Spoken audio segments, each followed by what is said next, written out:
आज एक छोटी सी आगम कहानी से जानेंगे कि दीक्षित या मुक्त होने के लिए उम्र मैटर नहीं करती है, मैटर करती है योग्यता। तो एक छोटा सा 8 वर्षीय बालक अतिमुक्तक अपने मित्रों के साथ खेल रहा था। खेलते खेलते अचानक उसकी नज़र एक साधु पर पड़ती है।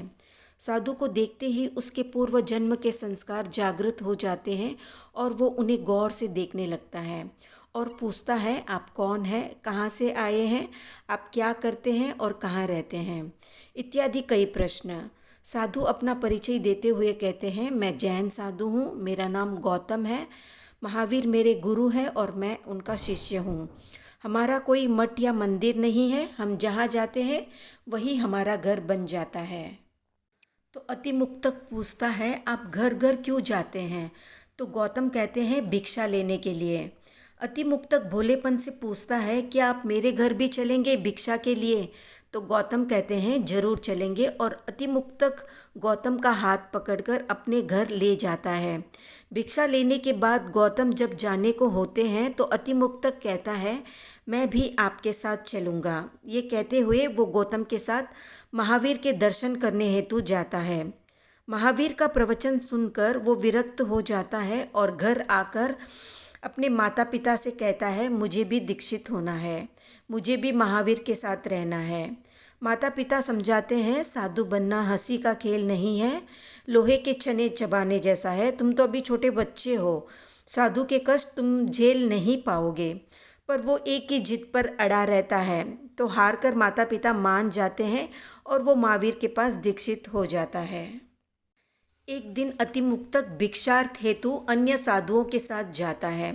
बारिश का मौसम होने के कारण जगह जगह पानी जमा हो जाता है, पानी के गड्ढे भर जाते हैं। अतिमुक्तक बाल सुलभ चंचलता के कारण ये भूल जाता है कि वो एक साधु है और गड्ढे में भरे पानी में अपना पात्र रखकर खेलने लगता है और बार बार कहता है, मेरा पात्र कितने अच्छे से तैर रहा है।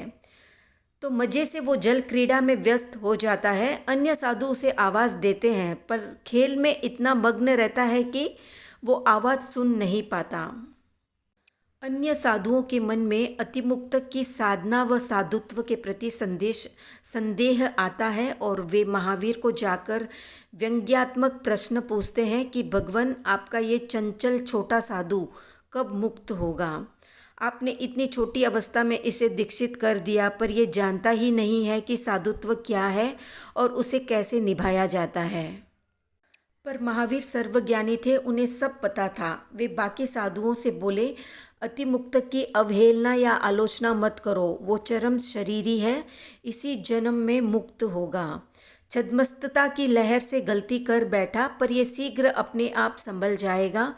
तुम जाओ और बाल मुनि की सेवा करो, उसका ध्यान रखो और उसे यहाँ से ले आओ। महावीर के आदेश से सारे ही साधु उसे वहाँ से लाते हैं और आते ही अतिमुक्तक को अपनी गलती का एहसास होता है।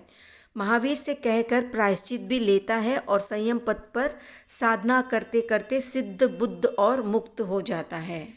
जैन धर्म में दीक्षित होने के लिए किसी की आयु नहीं देखी जाती, उसका वैराग्य भाव और उसकी योग्यता देखी जाती है।